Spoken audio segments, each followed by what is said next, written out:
हरियाणा के एसएससी किसानों के लिए नई बागवानी विकास योजना शुरू की गई है। इस योजना के तहत अनुसूचित जाति के किसानों को बागवानी में प्रोत्साहन राशि और तकनीकी मदद दी जाएगी। सरकार चाहती है कि किसान फलों और सब्जियों की खेती कर अपनी आमदनी बढ़ाएं। आवेदन प्रक्रिया जल्द शुरू होगी।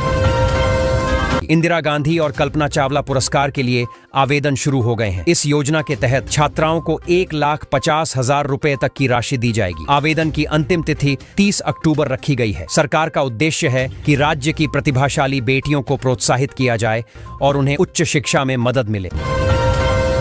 हरियाणा बिजली बोर्ड में 284 पदों पर भर्ती निकली है। इच्छुक उम्मीदवार ऑनलाइन आवेदन कर सकते हैं। इस भर्ती में तकनीकी और गैर तकनीकी दोनों पद शामिल हैं। आवेदन की प्रक्रिया और योग्यता की जानकारी आधिकारिक वेबसाइट पर उपलब्ध है। युवाओं के लिए यह एक सुनहरा अवसर है। गुरुग्राम के हयातपुर गांव में अवैध निर्माणों पर प्रशासन ने बड़ी कार्रवाई की। नगर निगम की टीम ने बुलडोजर चलाकर कई अवैध इमारतें ध्वस्त की। अधिकारियों ने बताया कि यह कार्रवाई नियमों के उल्लंघन और कब्जे की शिकायतों के बाद की गई है। आसपास सुरक्षा के लिए पुलिस बल भी तैनात रहा। गुरुग्राम में अब सड़क किनारे गाड़ियों को खड़ा करने वालों पर कार्रवाई होगी। ट्रैफिक पुलिस ने बाजार क्षेत्रों में अवैध पार्किंग को खत्म करने का अभियान शुरू किया है। शहर के प्रमुख मार्गों पर अब टोइंग वाहन तैनात किए गए हैं। उल्लंघन करने वालों से भारी जुर्माना वसूला जाएगा। मानेसर के 2 गांवों में जल भराव की समस्या खत्म करने के लिए जीएमडीए ने 36 करोड़ रुपए का एसटीपी प्लांट बनाया है। यह प्लांट गंदे पानी की निकासी कर आसपास के इलाकों को बाढ़ से बचाएगा। अधिकारी बोले, अब गांवों में जल जमाव की स्थिति नहीं बनेगी। हरियाणा के स्कूलों में अब शिक्षकों की हाजिरी पर नजर रखी जाएगी। सरकारी स्कूलों में आने जाने का डिजिटल रिकॉर्ड रखना अनिवार्य होगा। यह सिस्टम शिक्षकों की उपस्थिति और समय पालन सुधारने के लिए लागू किया गया है। शिक्षा विभाग का कहना है कि इससे शिक्षण प्रक्रिया में पारदर्शिता बढ़ेगी। अरावली क्षेत्र में प्रस्तावित हरियाणा सरकार के जंगल सफारी प्रोजेक्ट पर सुप्रीम कोर्ट ने रोक लगा दी है। कोर्ट ने कहा कि इस परियोजना से पर्यावरण को नुकसान हो सकता है। राज्य सरकार से जवाब भी मांगा गया है। पर्यावरण प्रेमियों ने इसे बड़ी राहत बताया। हरियाणा में मौसम बदल गया है और सर्दी की दस्तक शुरू हो गई है। सुबह और शाम के तापमान में गिरावट दर्ज की जा रही है। मौसम विभाग ने बताया कि अगले कुछ दिनों में ठंड और बढ़ सकती है। किसानों को अपनी फसलों की सुरक्षा के लिए सलाह दी गई है। गुरुग्राम के NH 48 पर लागू की गई नई यातायात व्यवस्था पहले ही दिन फेल हो गई। वाहनों की लंबी कतारें लग गईं और यात्रियों को परेशानी झेलनी पड़ी। प्रशासन ने कहा कि व्यवस्था में सुधार के लिए सुझावों पर काम किया जा रहा है। डीजे बंद कराने गई पुलिस टीम पर भीड़ ने हमला कर दिया। घटना गुरुग्राम की है, जहां लोगों ने पुलिस की ERV गाड़ी पर पथराव किया। कई पुलिसकर्मी घायल हो गए। आरोपी फरार हैं और पुलिस ने केस दर्ज कर जांच शुरू कर दी है। गुरुग्राम प्रशासन ने दिवाली से पहले शहर को चमकाने की तैयारी तेज कर दी है। सड़कों की मरम्मत, लाइटिंग और सफाई का काम चल रहा है। नगर निगम ने कहा है कि इस बार शहर को पूरी तरह स्वच्छ और रोशन बनाया जाएगा। नागरिकों से भी सहयोग मांगा गया है। गुरुग्राम के स्कूलों में छात्रों को तंबाकू सेवन न करने की शपथ दिलाई गई। यह अभियान स्वास्थ्य विभाग और शिक्षा विभाग के संयुक्त प्रयास से चलाया गया। अधिकारियों ने कहा कि बच्चों में स्वास्थ्य के प्रति जागरूकता बढ़ाना जरूरी है। हरियाणा में पराली जलाने की घटनाओं में 50% की कमी दर्ज की गई है। पर्यावरण विभाग ने बताया कि किसानों को वैकल्पिक उपायों के लिए प्रेरित किया गया है। मशीनों और सब्सिडी की मदद से यह सुधार संभव हुआ है। केंद्र सरकार ने भी हरियाणा की सराहना की है। 4 लाख बच्चों को पोलियो ड्रॉप्स पिलाने के लिए 12 अक्टूबर से अभियान शुरू होगा। इसके लिए 1673 बूथ बनाए गए हैं। स्वास्थ्य विभाग ने सभी तैयारियां पूरी कर ली हैं। अधिकारियों ने अपील की है कि माता पिता अपने बच्चों को पोलियो ड्रॉप्स जरूर पिलाएं। हरियाणा की जेलों में बंद गैंगस्टरों के लिए नया नियम लागू हुआ है। अब उन्हें झाड़ू लगानी होगी और जेल की वर्दी व चप्पल पहननी पड़ेगी। जेल प्रशासन का कहना है कि यह व्यवस्था अनुशासन और सुधार की दिशा में एक कदम है। हरियाणा के शिक्षकों को अब नई प्रशिक्षण नीति के तहत सशक्त बनाया जाएगा। शिक्षा विभाग ने बताया कि शिक्षण प्रक्रिया में गुणवत्ता सुधार के लिए डिजिटल और प्रैक्टिकल ट्रेनिंग दी जाएगी। उद्देश्य है कि छात्र आधुनिक शिक्षण पद्धति से लाभान्वित हों। हरियाणा सरकार ने आदेश जारी किए हैं कि चपरासी और माली के पद अब समकक्ष माने जाएंगे। इससे कर्मचारियों की वरिष्ठता और पदोन्नति में समानता रहेगी। प्रशासनिक विभाग ने इसे कर्मचारियों के हित में बताया है। हरियाणा की स्वास्थ्य मंत्री आरती राव ने कहा कि राज्य के अस्पतालों में रोगियों के लिए 255 वार्ड और 1091 बेड आरक्षित किए गए हैं। इससे स्वास्थ्य सुविधाओं में सुधार होगा और मरीजों को बेहतर इलाज मिल सकेगा। हरियाणा के स्कूलों में करवा चौथ पर अवकाश रहेगा। शिक्षा विभाग ने अधिसूचना जारी कर सभी स्कूलों को बंद रखने के निर्देश दिए हैं। शिक्षकों और कर्मचारियों ने इस फैसले का स्वागत किया है। हरियाणा ने राष्ट्रीय दंगल प्रतियोगिता में शानदार प्रदर्शन किया है। खिलाड़ियों ने 11,000 की कुश्ती जीतकर राज्य का मान बढ़ाया। खिलाड़ियों और प्रशिक्षकों का उत्साह चरम पर है। खेल मंत्री ने विजेताओं को बधाई दी। रेलवे स्टेशन पर वन्यजीव उत्पाद बेचते एक व्यक्ति को गिरफ्तार किया गया। आरोपी के पास से उल्लू के नाखून और जंगली सुअर के दांत बरामद हुए। वन्यजीव अपराध नियंत्रण ब्यूरो ने मामले की जांच शुरू कर दी है। भाजपा के नए अध्यक्ष को लेकर राजनीति गर्म है। बताया जा रहा है कि ब्राह्मण और ओबीसी समुदाय के बीच रेस चल रही है। आरएसएस की मंजूरी के बाद ही अंतिम फैसला होगा। पार्टी के भीतर चर्चा तेज हो गई है। यूपी में 61 राजनीतिक पार्टियां खर्च का ब्यौरा न देने पर चुनाव आयोग की रडार पर हैं। इनमें कई छोटे दल भी शामिल हैं। आयोग ने कहा है कि अगर जवाब नहीं मिला तो कड़ी कार्रवाई की जाएगी। समाजवादी पार्टी ने यूपी एमएलसी चुनाव के लिए 5 प्रत्याशियों के नाम तय किए हैं। लखनऊ सीट से कांति सिंह चुनाव लड़ेंगी। पार्टी ने कहा कि यह उम्मीदवार प्रदेश के हितों की मजबूत आवाज बनेंगे। हरियाणा सरकार ने बड़ा फैसला लेते हुए महिलाओं को अब पुरुष सहकर्मियों से 2.5 गुना ज्यादा छुट्टियां देने का ऐलान किया है। इस फैसले से महिला कर्मचारियों को कार्यस्थल पर राहत और परिवार के लिए ज्यादा समय मिलेगा। सरकार ने इसका नोटिफिकेशन जारी कर दिया है, जिससे महिला कर्मचारियों में खुशी की लहर है। हरियाणा में आज भी बारिश का अलर्ट जारी किया गया है। मौसम विभाग के मुताबिक कई जिलों में हल्की से मध्यम बारिश के आसार हैं। इससे तापमान में गिरावट आने की संभावना है। किसानों के लिए ये बारिश रब्बी फसलों की तैयारी में मददगार साबित हो सकती है, लेकिन देर तक बरसात नुकसान भी पहुंचा सकती है। हरियाणा में किसानों के लिए मौसम ने नई चुनौती खड़ी कर दी है। लगातार बारिश से खेतों में पानी भर गया है और फसल को नुकसान का डर है। हालांकि तापमान में गिरावट से राहत भी मिली है। कृषि विशेषज्ञों ने किसानों को सलाह दी है कि वे फसलों की नमी पर नजर रखें और जरूरत पड़ने पर निकासी की व्यवस्था करें।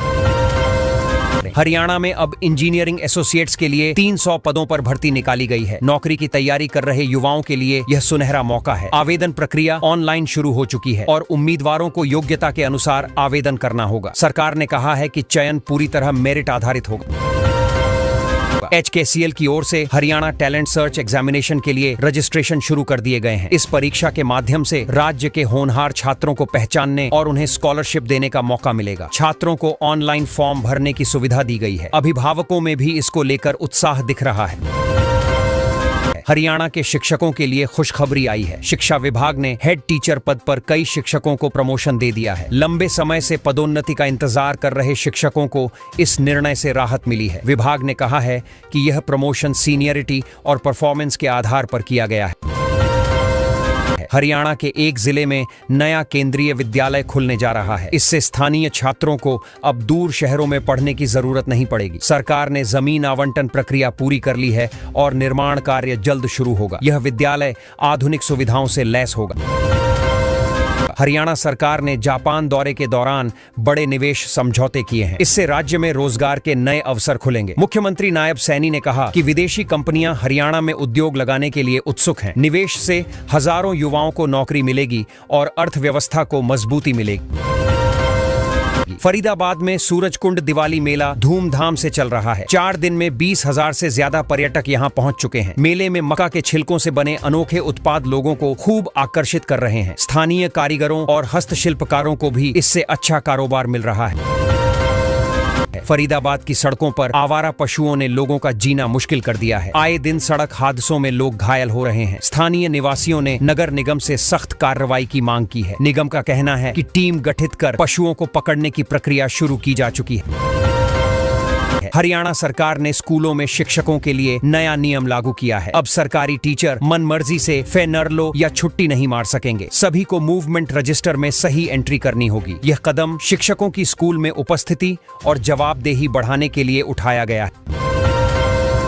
हरियाणा में मौसम बदलने वाला है। मौसम विभाग के अनुसार आने वाले दिनों में रात के तापमान में गिरावट दर्ज की जाएगी। दिन में हल्की धूप रहेगी, लेकिन सुबह और शाम ठंडी हवाएं चलेंगी। लोगों को रात में गर्म कपड़े निकालने की सलाह दी गई। मुख्यमंत्री नीतीश कुमार ने अचानक एक बड़ी बैठक बुलाई है। इस बैठक को लेकर विधायकों में हलचल मच गई है। चर्चा है कि सरकार के अंदर कुछ मुद्दों पर असहमति चल रही है। कई नेता इस बैठक के एजेंडे को लेकर अटकलें लगा रहे हैं। हरियाणा के नवोदय स्कूलों में 9वीं और 11वीं कक्षा में एडमिशन की आखिरी तारीख बढ़ा दी गई है। अब छात्र और अभिभावक नई तारीख तक आवेदन कर सकते हैं। इससे उन बच्चों को भी मौका मिलेगा जिन्होंने पहले आवेदन नहीं किया था। हरियाणा पावर यूटिलिटीज विभाग ने 2025 के लिए सहायक अभियंता की भर्ती निकाली है। योग्य अभ्यर्थी ऑनलाइन आवेदन कर सकते हैं। भर्ती प्रक्रिया में पारदर्शिता सुनिश्चित करने का दावा किया गया है। यह युवाओं के लिए बेहतरीन अवसर माना जा रहा है। हरियाणा लोक सेवा आयोग HPSC ने असिस्टेंट प्रोफेसर भर्ती के नतीजे घोषित कर दिए हैं। लंबे समय से इंतजार कर रहे अभ्यर्थियों में खुशी की लहर है। वेबसाइट पर जाकर अपना परिणाम देखा जा सकता है। IPS अधिकारी सुसाइड केस में नया मोड़ आया है। अधिकारी की पत्नी ने हरियाणा के DGP और SP पर गंभीर आरोप लगाते हुए शिकायत दर्ज कराई है। उनका कहना है कि दोनों ने उनके पति को आत्महत्या के लिए उकसाया। हरियाणा में करोड़पतियों की संख्या में जबरदस्त इजाफा हुआ है। पिछले 4 सालों में 91% तक बढ़ोतरी दर्ज की गई है। अब हरियाणा देश का दूसरा सबसे अमीर राज्य बन गया है। सरकार इसे विकास और निवेश का नतीजा बता रही है। जापान की कुबोटा कंपनी ने हरियाणा में 2000 करोड़ रुपए का निवेश करने का फैसला लिया है। यह निवेश कृषि मशीनरी निर्माण के लिए होगा। इससे हजारों युवाओं को रोजगार मिलने की संभावना है। हरियाणा के एक गांव में बड़ी धोखाधड़ी का मामला सामने आया है। DAP के कट्टों में पोटाश भरकर किसानों को बेचा जा रहा था। पुलिस ने मौके से 420 कट्टे जब्त किए हैं और कई लोगों को हिरासत में लिया है।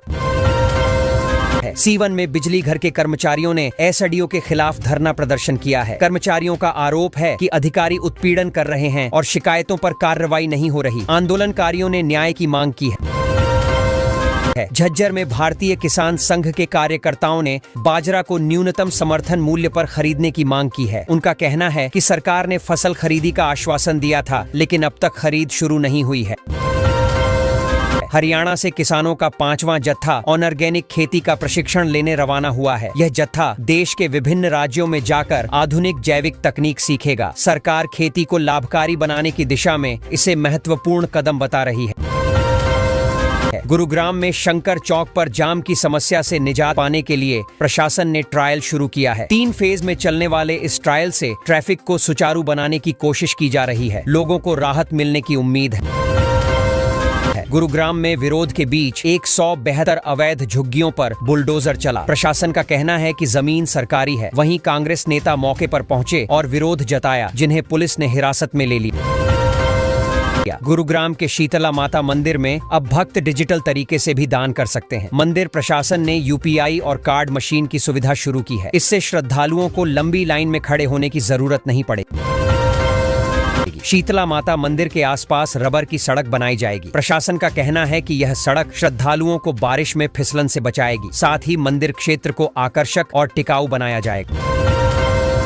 गुरुग्राम पुलिस ने लूट का सामान खरीदने वाले इनामी आरोपी को गिरफ्तार किया है। आरोपी लंबे समय से फरार था और उस पर इनाम भी घोषित था। पुलिस उससे पूछताछ कर रही है कि चोरी का सामान कहां बेचा गया।